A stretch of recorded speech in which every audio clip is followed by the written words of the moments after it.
Hello, everyone, and a Happy New Year. It's New Year's Day for everyone, at least when I did this. It's going up today, too, so New Year's Day. This is a double episode because I was busy, so we have an incredibly large stack of things to go through. Let's go ahead and do the final issue of the 11 issue John Constantine Hellblazer Dead in America. And I've learned that everything is in the back. Simon Spurrier is our writer, and Campbell is our artist. It's the end of the series of John in America, and they wrap everything up, and it's just kind of for John Constantine a happy ending. So I don't know. It just seemed like it was pretty ambitious at the beginning and just sort of fell by the wayside. That's the facts. Well, it's my opinion. The final issue, a lot of final issues. Gru, Minstrel Melodies, where we get the first ever, come here, Gru and a Doppelganger. Written by Sergio Aragonés and Mark Evanier, illustrated by Sergio Aragonés. It just tells of a man who looks exactly like Gru and the adventures that they have together.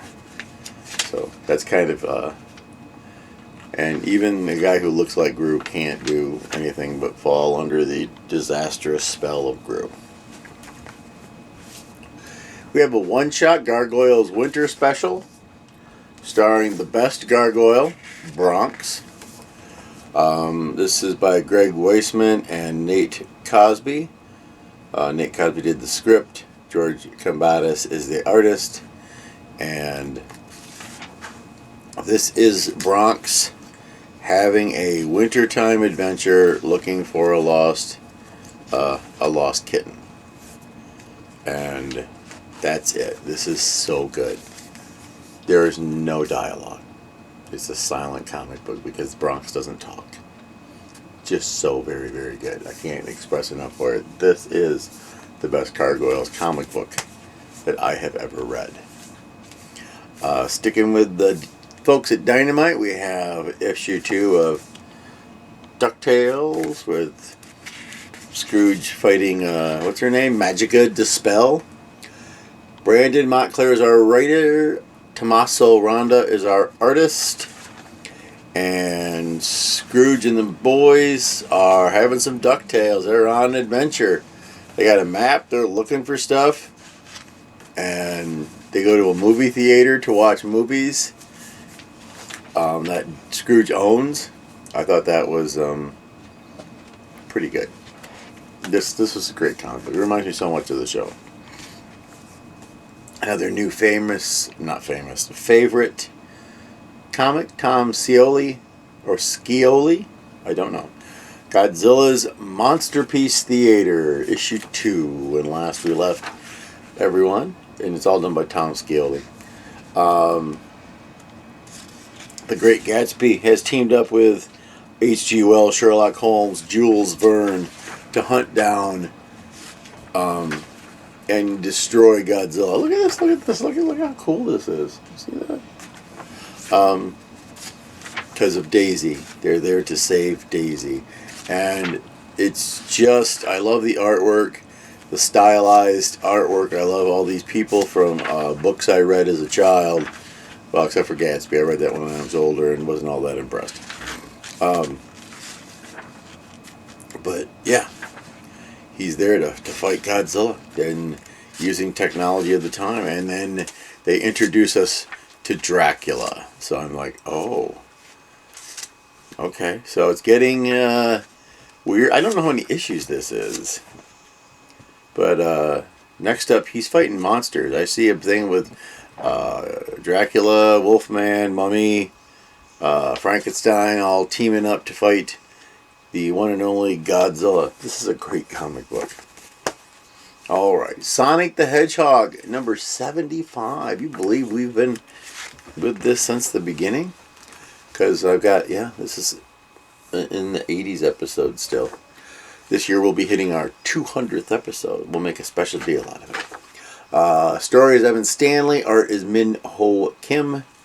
Pencils are Evan Stanley. Inks are Matt Froze. And they didn't do a special thing It was just, it's time for the end of the Clutch storyline. That's the best way to put it. And there's a giant ship headed above Central City that will just murder everybody. This is a very, very, and it's extra long. This is like a double issue. And all the people that were in the race have to team up. And Lanolin, my favorite, has a big part in it, which anytime Lanolin's in it is a good time. She does a great job with her part. But this is just, it goes and it goes and it goes. And then we find out that there's something missing, but I won't tell you what it is. You have to read it to find out. Captain America number 16. Writer J. Michael Straczynski, artist Carlos Magno. When last we left, Thor, Spider-Man, and Cap were teaming up against a dark Asgard to try and save everybody who'd been taken away from the Asgard on Earth. And some fantastic, look at that. Fantastic artwork going on in this. Spidey's very good at being Spidey. Cap's Cap. Thor's Thor. You know, the things. And this was a really good comic book. The only thing I can see that I might consider unfortunate is I don't know. I think they can't. I think this is the end of the book. I think they canceled the book, which is dumb. Back in the day, they would have just got a new writer and artist team, and they would have continued on with the thing, the numbering and what have you. So I don't know what they're up to, but this series ended on a pretty high note for something that started off as kind of a weird Vertigo-ish kind of thing. So, all right, issue 16 of Daredevil. I do believe Saladin Ahmed and Aaron Kuder are still our boys. And it's Daredevil needs some representation, and Foggy is possessed by a demon. So he has to fight Foggy. He gets some help from She-Hulk. I think they're setting that up because of the Marvel new series with Daredevil, because he had a hookup with She-Hulk. And he finds Bullseye's arm. Not all of Bullseye, just his arm. So it's still the whole demons chasing him into our time, or not our time, our reality, because he escaped from hell thing. Been going on a while. Speaking of the 8 Deaths of Spider-Man, we're on issue 64. This time he's fighting a pair of twins. He's working on his spells with the astral form of Doctor Strange. Our writer is Justina Ireland. Marcio Menez is our... Nope, that's not it. Marcio is a colorist, but Gleb Melnikoff is our artist. A little too reminiscent of Ramita's stuff that we were trying to get rid of. So, but yeah, has to fight a pair of twins. This time he takes it in a different direction because he's not interested in dying anymore. It's not fun because it's always, super wicked painful. So it's still fun. I like the whole thing. I'm waiting for him at the end to punch Dr. Doom in the face. Power Girl 16. We have our, let's see. Writer is Leah Williams. The artist is Adriano Melo. And it's the final fight with Ejecta. I thought, she's a terrible villain with a terrible name. And I'm still working on liking the artwork. It's way too 90s fan art. But they got color. So, but it kind of wraps up the whole thing with Ejecta, so maybe we'll never see Ejecta again. We'll get a whole new storyline, maybe. That'd be kind of nice. Yeah, yes. I like Power Girl. Alright, here's some fun for you. This is X-Men number 9. It's the raid on Grey Malkin we talked about last issue, but there's other comics between it, and I'm not buying extra comic books. just because you wanted to make me try and buy another comic book. So this is part 3 of the raid on Grimalkin. So there's all sorts of things that went on that were probably just a very long extended fight, because they have a, although I will show you pretty art. Ta-da! They have a mutant that they use at the Greymalkin prison to make everybody enraged. So the two teams are fighting each other, and now they're having a disagreement about whether or not Charles Xavier gets to be released. Apparently, he's done something awful. I don't really like it when they make Charles a bad guy, but you know, you do what you do. So this will be continued at Uncanny X-Men number 8. So that'll be the 4th part of Greymalkin. Hopefully, they'll get us where we can go back to being just the X-Men storyline that I've been enjoying so much. It is cute that they have the next issue thing where they explain the final fight in Greymalkin, but then for the next issue of this, it's all redacted. It just says, in the wake of the raid on Greymalkin, the X-Men are, and then it's just all redacted. I thought that was funny. Alright, issue 3 of 4 of Ultraman and the Avengers. We have, our writers are Kyle Higgins and Matt Groom. Our artist is Francesco Mana. And it's hitting the fan, as they say, with kaiju everywhere. And the Avengers don't really do kaiju very well. And Ultraman has to show up and help save the day, like he do. And who was the other one that they had to... There was... Ultra 7 gets released and fights.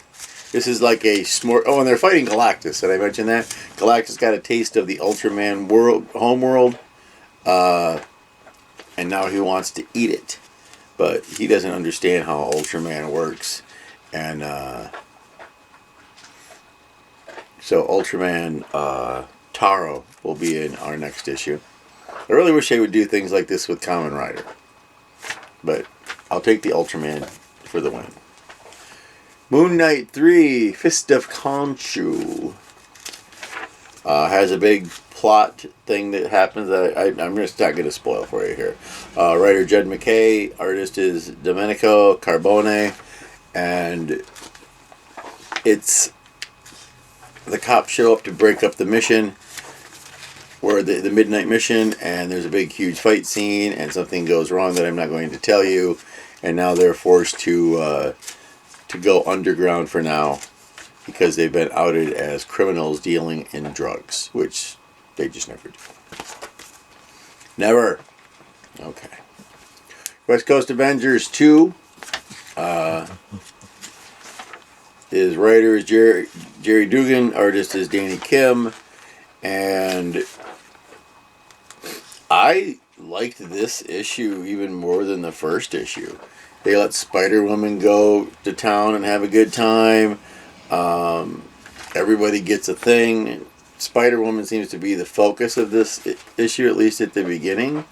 There's everybody shows. They're in the evil Cap for when he did the Hail Hydra thing.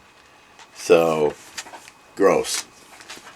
Thought we would just have gotten rid of him, but we didn't. So yeah, but this is a lot of fun. We're still dealing with Ultron being a good guy. Apparently, Firestar, no one understands that she is just basically a raging alcoholic. So, and she is not happy that Ultron is there. Then to make it more fun, there is a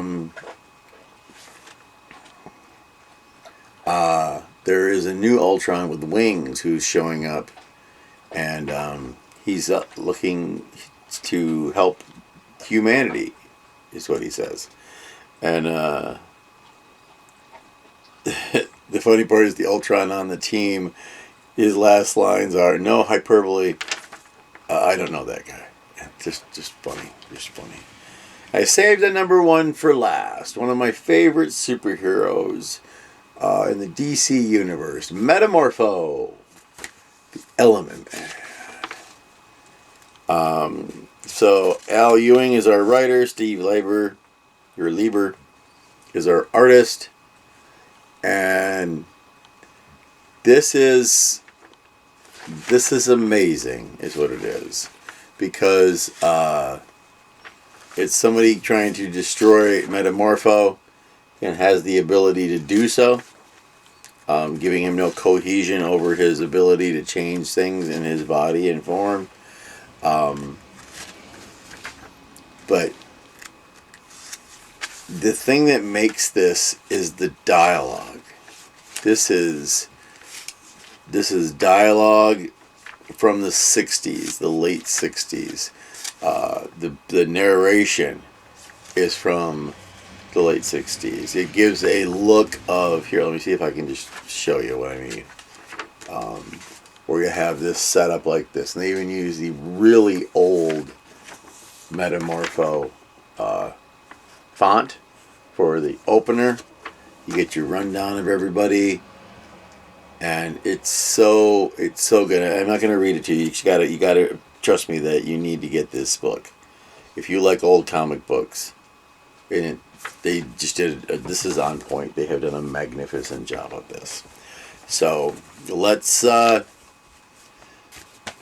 divvy him up. The Ultraman Avengers has the Avengers in it, and he's a superhero too, so I'll count it. The last couple times now, there's been a lot of what you would call more superhero books in my pull. Hellblazer's not a superhero. So for the 2 weeks, 1, 2, 3, 4, 5, 6, we have 6 non-superhero books. 1, 2, 3, 4, 5, 6, 7, 8, 9 superhero books. And I can't believe how many number ones and last issues we have. Like, no more Gru for now. No more Captain America for now. They're doing that thing. But we get some nice number ones as well. So it's kind of a look at that thing. Look at that stack. This week's is today. I don't know if they're open. If they are, maybe we'll go get the comic books. I'm gonna need these for my last name. But we only got 5. There are not a lot of books that came out on New Year's Day for some reason. Yeah, get this. It's a holiday, and no one's going to the comic book store except for me. So I hope everyone had a happy New Year's Eve. I hope that you're not suffering from your New Year's Eve. I hope you have a great new year. I will try. I say I'll try harder to make this weekly. But sometimes things get away from you. You know what I'm saying? So sometimes I will, sometimes I won't. We're on we're almost into the 90s, so we're very close to episode 200 of a show that I did on a whim. So 200 episodes is a pretty good run for any show. So if you like the show, be sure to subscribe. If you're already a subscriber, thank you very much. If you know people who like comic books, see if they'd like to subscribe. And because there's a lot of other stuff on the channel. I mean, just as on there, we have Old Man Plays Video Games on there, which I think I might do another one of those soon before I forget how to play that game I'm playing. We also have our horror host show, The Basement of Baron Morbid is on there, and sometimes just silly things. So we have over almost 500 things you can watch on the channel, which is not a bad thing. So lots of stuff like that. Old horror hosting, things like that. So now we get to the part. It's a new year. You should read more comic books. Yes. Library. Go get some comic books. Online. Go get some comic books. Just so many things that you can get comic book wise on your phone. You can read them on your phone if you. I can't, but that's just because it's an old man reads comic books. Old man comic book reviews. So still carried by Roy Owen title. Sorry for the yawn. I've got a dog stalking me right now. You want to see if she'll come on the show? We can always try. Let's find out. Let's see if she will. Flora, Flora. Come here. Up. Up. Up. Come on. Come on. Ooh. Ooh. Here's Flora. Yes. She's a good dog. She has not a brain in her head, but she is a good dog, aren't you? Want to say hi to the folks? Hi to the folks. Hi to the folks. She's a noodle. You can twist her and shape her any way you want. Isn't it true? Oh, no, it's not true? Okay. All right, do you have a kiss for me? Hey, hey. Do you have a kiss for me? Hmm? So that's Flora. She has not a brain in her head. Oh, are you getting up here? Okay, hold on. There you go. There's Flora. Look at her thinking she's a lap dog. I don't know what she is, but she's not a lap dog. Oh, God. So, yes, read comic books anywhere, anytime. It's a new year. Comic books are good for reading. Flora likes comics. She does not. She can't read. She's a dog, so she would look at the pretty pictures. She would not. I'm kidding. So, yes. So this is Flora. Flora. This is everyone. So I'm not going to have the comic books in my hand while I got the dog. So in the meantime, then I'll see you next week. We'll talk about the new comic books that come out. I'm excited that they're redoing Aquaman. I'm not excited about the goatee I've seen. We'll see how it goes. We'll give it a couple issues, decide if that's a thing that I must read, because I do enjoy a good Aquaman comic book. So until next time, hopefully next week, go read a comic book.